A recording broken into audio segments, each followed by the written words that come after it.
Кіраўнік краіны Александр Рыгорович Лукашенко мае шмат хобі. Прэс-сакратарка Наталія Эсмат налічыла ажно 11 відаў спорту, якімі паспявае займацца кіраўнік краіны. Горныя бегавыя лыжы, футбол, валейбол, баскетбол, гандбол, плаванне, тэніс, веласпорт, біятлон і, вядома, хакей. Он никогда не оставался на работе после часу дня. То есть он всегда приезжал где-то около 10, даже не 9, встречался с какими-то людьми, которые у него в графике были поставлены, и уезжал. Это когда он появлялся на работе. Но он появлялся на работе далеко не каждый день.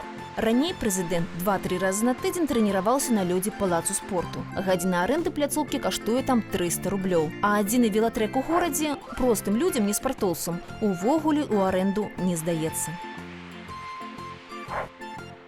А цяпер ён стаў гуляць са сваёй камандай у новай алімпік-арэне каля Драздоў. Громадяне в демократичных країнах мають право контролювати подобні речі. Праз вибори, праз те, що службова особа, яка заважена у корупції або празмерних тратах, просто не буде обрана на наступний термін. Гэта база для прэзідэнцкага клубу. Акрамя яго тут дазволена займацца дзецям-хакеістам. Масавых катанняў тут не ладзяць, але пляцоўку можна зняць пад карпаратыўны матч. Каштаваць тое будзе ад 250 до 360 рублёў за гадзіну. То бок трэніроўкі прэзідэнта тройчы на тыдзень каштуюць падаткаплатнікам $2000 штомесяц. Увечары скидываемся сваімі грашыма, здымаем, арендуем пляцоўку і гуляем. Вот і вы так, людзі не бедныя ў гэтай краіне, маглі гэта рабіць. Але ж Александр Лукашенко робіць гэта за кошт бюджэта і астатніх падаткаплательшчыкаў. Але галоўныя страты ад прэзідэнтавага захаплення хакеем – гэта больш як 20 новых лядовых пляцовак. Будаўніцтва арэны ў Баранавічах, напрыклад, каштавала краіне $27 мільёнаў, а Менск-арэны – 350 мільёнаў. І страты мясцовых бюджэтаў працягваюцца, бо гэта вельмі дарагія ва ўтрыманні аб'екты. Лядовы палац у Баранавічах сам сябе акупляе толькі на 40%, а Менск-арэна, якая прымае самыя дарагія канцэрты, акупляецца толькі на 70%. А колькі каштуе краіне калядны хакейны турнір, за 16 гадоў ніхто гэтак і не даведаўся. Арэна прымае турнір бясплатна. Жывуць і харчуюцца спартоўцы за кошт гарадскога бюджэту. Гэта трэба пакарміць, размясціць, зрабіць для іх культурную праграму. Патрэбна кожнаму яшчэ даць падарунак, каб былі добрыя ўражанні. Таму гэта тысячы, десяткі тысяч даляраў, якія ідуць на правядзенне толькі аднаго турніру. У гатэлі «Планета», напрыклад, нумар на 2 чалавекі каштуе $50. Рассяліць 11 камандаў, 30 чалавек у кожнай, на 5 дзён – гэта паводле самых сціплых падлікаў каштуе $40 000. Плюс харчаванне, транспарт і не толькі. Калі пачыналіся вот гэтыя турніры, дакладна крыніца з адміністрацыі Александра Лукашенко, то тады, калі запрашалі былых зорак савецкага хакею з Расіі, ім дакладна Мясніковіч перадаваў каперты з грашыма. Колькі там, я не ведаю. Лічым далей. Александр Лукашенко мае яшчэ і ўласную падсобную гаспадарку на 47 гектарах, дзе ён любіць касіць траву і вырошчвае кавуны. Аднак мы з вамі на гэтыя мэты, як фізічныя асобы, можам атрымаць 2 гектары. Больш толькі як фермеры. Мне лично рассказывали, не делает он всего этого. За него делают совсем другие люди. Все его резиденции обустраивают, все его эти подсобные огороды и поля. Вот он вышел немножко с каким-нибудь Депардье, помахал косой, а потом приезжает трактор и начинает косить. Вось трактор, якім ён вельмі ганарыцца, а вось кошт такой мадэлі. Яшчэ яму патрэбны варушылкі, плугі, бульбасаджалкі ды капалкі. А гэта каштуе яшчэ як адзін трактар. Падчас уборачнай фермеры плацяць работнікам $10-20 за дзень працы. Все выдаткі з дзяржаўнага бюджэта павінны быць празрыстыя і павінны падлягаць кантролю. Незалежна на тое, на што яны трацяцца, ці на нейкія зацверджаныя мэты, як там медыцына, ахова здароўя, там адукацыя і гэтак далей, ці на прыватныя патрэбы вышэйшых чыноўнікаў. А яшчэ на мерапрыемствах Лукашенко часта з'яўляецца ў атачэнні прыгожых дзяўчат са службы дыпламатычнага пратаколу. І яны ж дапамагаюць яму збіраць кавуны. Дарэчы, адной з іх, пераможцы конкурсу прыгажосці Марыі Васілевіч, прэзідэнт летась уручыў прэмію за духоўнае адраджэнне. А гэта 350 базавых велічыняў, ці 8700 рублёў. Нядаўна СМІ даведаліся, што біятлонная вінтоўка Лукашэнкі каштуе $4000. А вы колькі выдаткоўваеце на свае хобі? Если разовьется большая паника, то с нашей стороны могут быть перекрыты границы. Некоторые не вельмі цікавыя мужчынам работы чамусьці лічацца жаночым. Председатель создает голосование. Автоматом в течение часа все собственники получают уведомления по конкретному дому.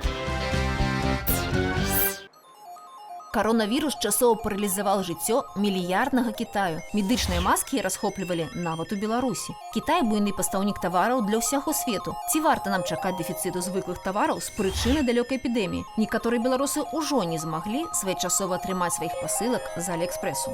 Я сделала заказ на Алиэкспрессе, захотелось обновить свой телефон новым чехольчиком, но, получается, мне на электронную почту пришло сообщение о том, что они не могут мой заказ одобрить. Прычына эпідэмія коронавіруса. Навагоднія вакацыі ў Кітаі замест 2 тыдняў расцягнуліся на 4. Таму прадаўцы былі вымушаны скарэктаваць тэрміны дастаўкі. Звычайна пасылка ішла да нас месяц, а цяпер больш за 2 месяцы. Доставим до 17.04 или вернем деньги. Мы паспрабавалі замовіць іншы тавар, і пасля яго аплаты таксама атрымалі папярэджанне. Давядзецца пачакаць. Очень долгая отправка, получается 12 дней. Обычно она не такая долгая, только в какие-нибудь массовые распродажи на Черную пятницу. Прыйдзецца пачакаць і пакупнікам смартфонаў. Пра тое, што не ўсім ахвочым хопіць гаджэтаў, папярэдзілі ўжо афіцыйныя прадстаўнікі Huawei і Xiaomi ў Беларусі. Папоўніць запасы яны змогуць толькі на пачатку сакавіка. Перебой с товарами, с определенными товарами, наверное, возможно. Но я не думаю, что это принесет какой-то серьезный дискомфорт. Думаю, что по сегодняшнему состоянию дел максимум, что может случиться, это если вы намерились купить iPhone сегодня, возможно, кому-то придется подождать и купить через месяц. На комплектных деталях з Китаю шчыльна сядзяць заводы «Горизонт», МАЗ, БФЗ, «Джили». З Китаю імпартуецца абутак і вопратка. Але эксперт лічыць, што Кітай занадта вялікі, каб маленькая Беларусь могла адчуць праблемы з кітайскім імпартам.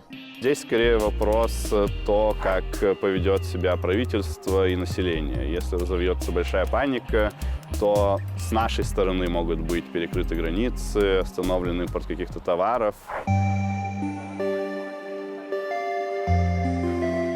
Але да панікі далёка. Хіба што некаторыя таксісты адмаўляюцца вазіць кітайцаў. Ды і павышаны попыт на медычныя маскі правакуюць самі кітайцы, якія дасылаюць тавар на радзіму.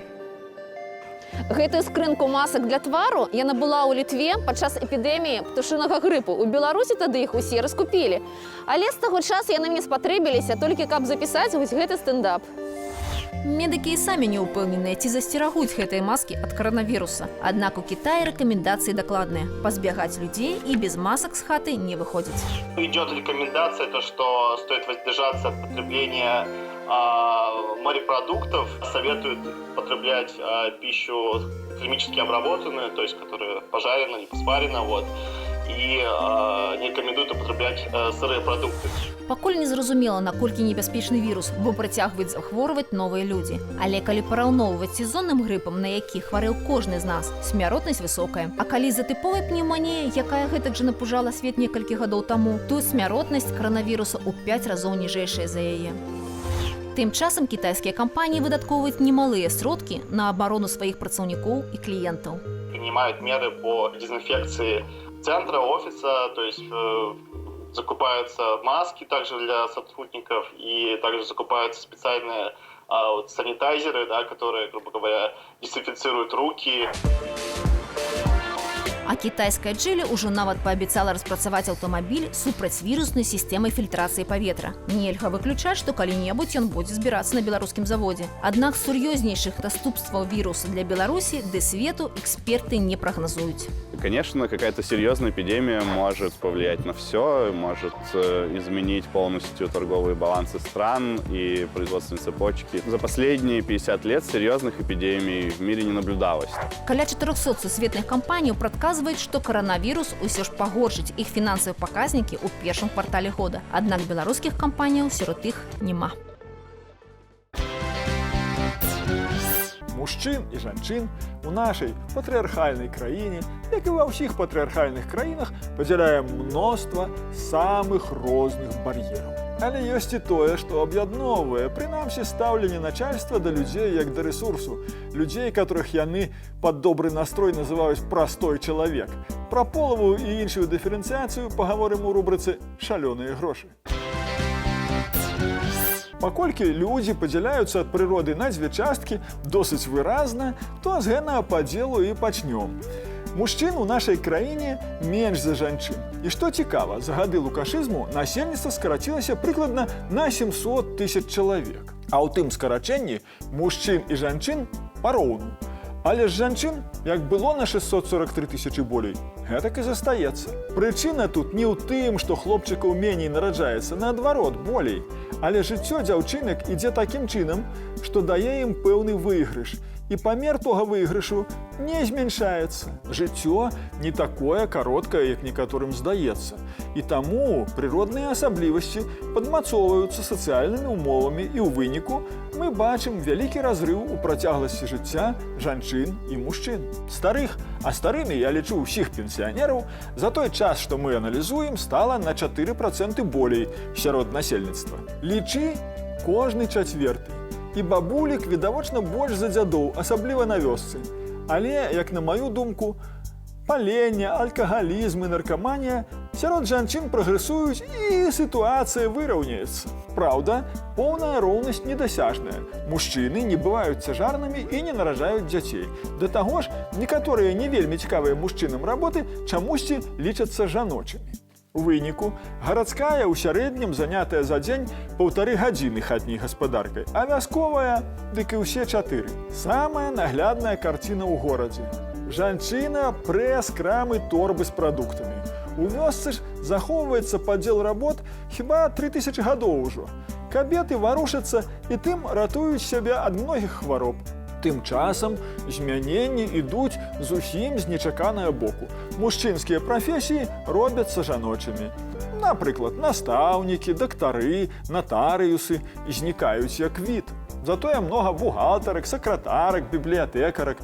Тыя сферы, которые жанчыны апанавалі, дазваляюць ім нават начальніцамі там рабіцца. Адна бяда, заробкі ў тых сферах малаватыя. Таму ў сярэднім жанчына атрымлівае на траціну меней за мужчыну, а на аднолькавых пасадах і з аднолькавым досведам усё роўна на 15% меней. Жанчыны не здаюцца, не маючы магчымасці адолець мужчын у цэлым. Яны бяруць іх у палон паасобку і там ужо. На такі, ведаеце, сексістскі жарт, каб не было зусім сумна. Таму што стаўленне да жанчыны як рэсурса адыходзіць у мінулае, і спадзяюся, скора мы ўбачым эканамічна і сацыяльна справядлівы свет роўных мужчын і жанчын, которые разам будуюць сваё шчасце. Поспехаў!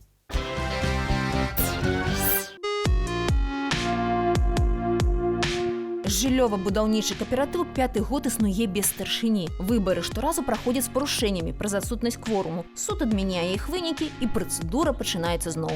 Чуть-чуть не хватило для кворума, а они просто на 2 месяца. Выборы 2 месяца, и все. Я говорю, продлите, в чем проблема? Чьи права вы нарушите? И обещали продлить, но не продлили.